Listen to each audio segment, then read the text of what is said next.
इस महीने में हम कुछ भी दान पुण्य कथा भजन कीर्तन सुनते हैं करते हैं उसका हमें पुण्य की प्राप्ति होती है और पापों का नाश होता है।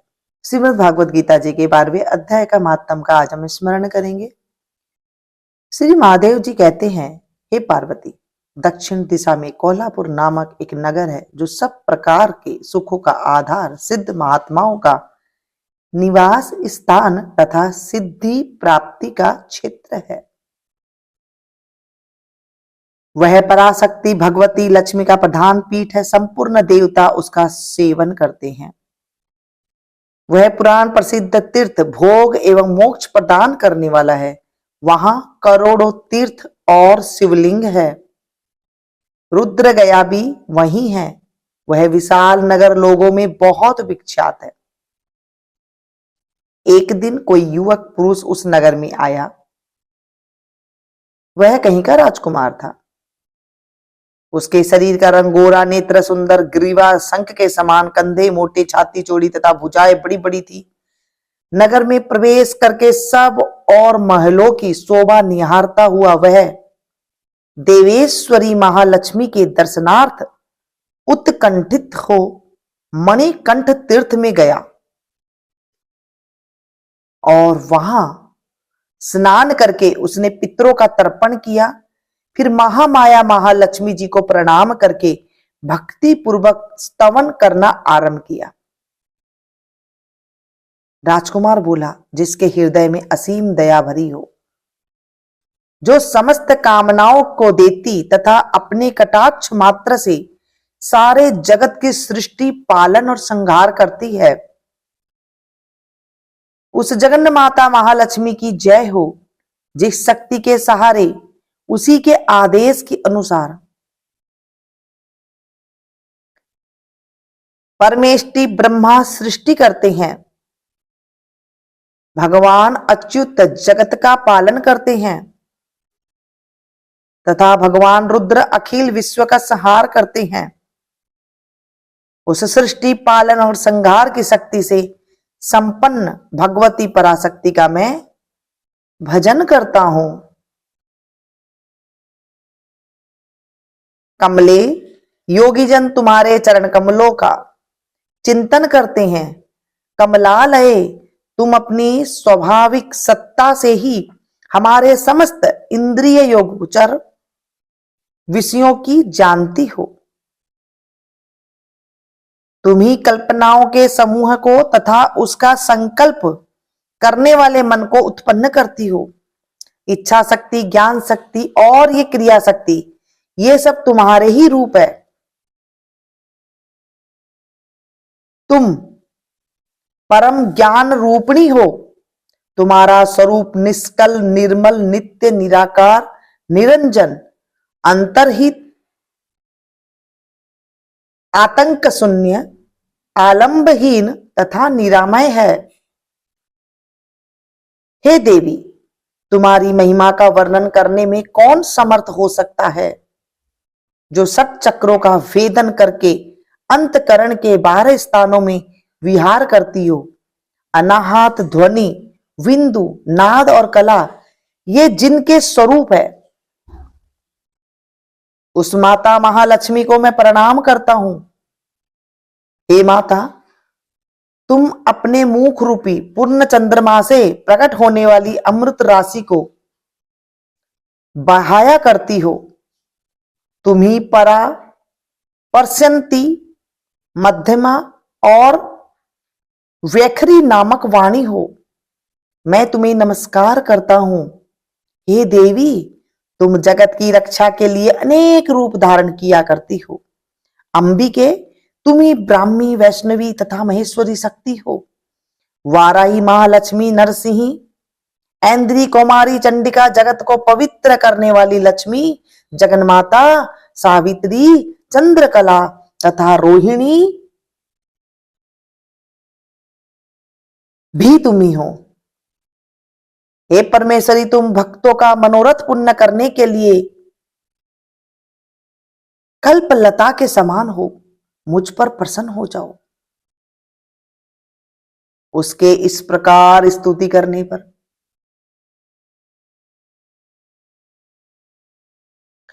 भगवती महालक्ष्मी अपना साक्षात स्वरूप धारण करके बोली, राजकुमार मैं तुमसे प्रसन्न हूं, तुम कोई उत्तम वर मांग लो। राजकुमार बोला, मां मेरे पिता राजा वृहदर्थ अश्वमेघ नामक महान यज्ञ का अनुष्ठान कर रहे हैं।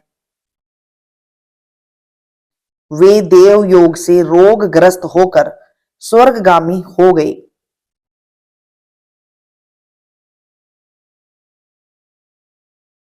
राजकुमार बोला, मां मेरे पिता राजा वृहदत्थ अश्वमेध नामक महान यज्ञ का अनुष्ठान कर रहे थे।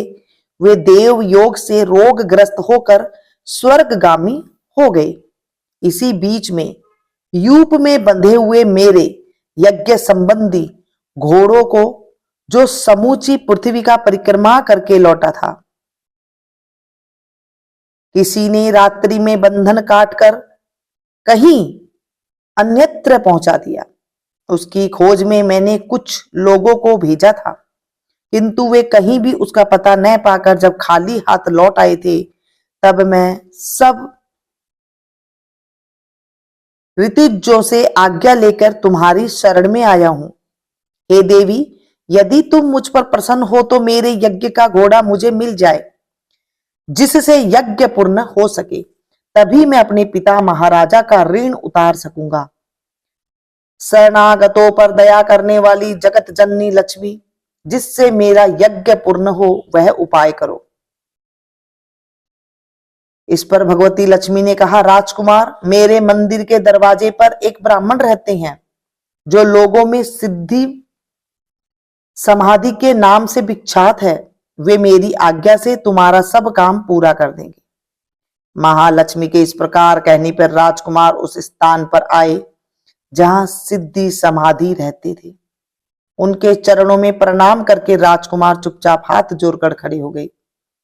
तब ब्राह्मण ने कहा, तुम्हें माता जी ने यहां भेजा है? अच्छा देखो, अब मैं तुम्हारा सारा अभिष्ट कार्य सिद्ध करता हूं। यों कहकर मंत्रवेत्ता ब्राह्मण ने सब देवताओं को वहीं खींचा। राजकुमार ने देखा, उस समय सब देवता हाथ जोड़े थर थर कांपते हुए वहां उपस्थित हो गए। तब उन श्रेष्ठ ब्राह्मणों ने समस्त देवताओं से कहा, देवगण, इस राजकुमार का अश्व, जो यज्ञ के लिए निश्चित हो चुका था, रात में देवराज इंद्र ने चुराकर अन्यत्र पहुंचा दिया है। उसे शीघ्र ले आओ। तब देवताओं ने मुनि के कहने से यज्ञ का घोड़ा लाकर दे दिया।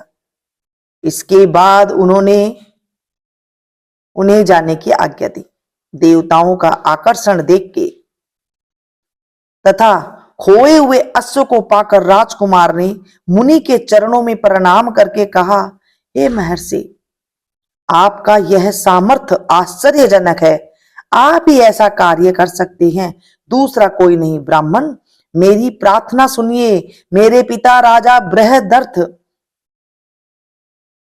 अश्वमेध यज्ञ का अनुष्ठान आरंभ करके देव योग से मृत्यु को प्राप्त हो गई हैं। अभी तक उनका शरीर तपाए हुए तेल में सुखाकर मैंने रख छोड़ा है। साधु श्रेष्ठ, आप उन्हें पुनः जीवित कर दीजिए। यह सुनकर महामुनि ब्राह्मण ने किंचित मुस्कुराकर कहा, वो चलो, जहां यज्ञ मंडल में तुम्हारे पिता मौजूद है, चलें। तब सिद्ध समाधि ने राजकुमार के साथ वहां जाकर जल अभिमंत्रित किया और उसे उस शव के मस्तक पर रखा। उसके रखते ही राजा सचेत होकर उठ बैठे। फिर उन्होंने ब्राह्मण को देखकर पूछा, धर्म स्वरूप आप कौन हैं? तब राजकुमार ने महाराजा से पहले का सारा हाल कह सुनाया। राजा ने अपने को पुनः जीवन दान देने वाले ब्राह्मण को नमस्कार करके पूछा, हे ब्राह्मण, किस पुण्य से आपको यह अलौकिक शक्ति प्राप्त हुई है? उसके यों कहने पर ब्राह्मण ने मधुर वाणी में कहा, राजन, मैं प्रतिदिन आलस्य रहित होकर गीता के 12वें अध्याय का जप करता हूं, उसी से मुझे यह शक्ति मिली है। जिससे तुम्हें जीवन प्राप्त हुआ है। यह सुनकर ब्राह्मणों सहित राजा ने उन ब्रह्मर्षि से गीता के 12वें अध्याय का अध्ययन किया। उसके महात्म से उन सबकी सद्गति हो गई। दूसरे दूसरे जीव भी उसके पाठ से परम मोक्ष को प्राप्त हो चुके हैं। हे प्रभु, हे देवादिदेव, आज हमने श्रीमद् भागवत गीता जी के 12वें अध्याय का स्मरण किया है। इसमें किंचित मात्र भी, तनिक मात्र भी गलती हो गई हो तो उसे अबोध बच्चा समझकर हमें माफ कर देना। अधूरी हो तो उसे पूरी करना, पूरी हो तो ही मेरे प्रभु इसे स्वीकार करना।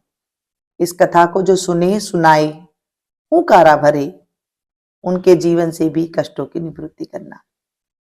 बोले विष्णु भगवान की जय। शान्ताकारं भुजगशयनं पद्मनाभं सुरेशं विश्वाधारं गगनसदृशं मेघवर्णं शुभांगं लक्ष्मीकान्तं कमलनयनं योगविद्यारणगाम्यां वन्दे विष्णु भवहरं सर्वलोकैकनाथम्। बोले विष्णु भगवान की जय। तमेव माता च पिता तमेव बंधु च सखा तमेव विद्या द्रविणं तमेव सर्वं मम देव देवम्।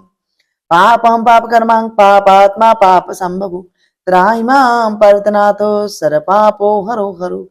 त्राहिमां पर्वतनाथो सर्वपापो हरो हरो। त्राहिमां पर्वतनाथो सर्वपापो हरो।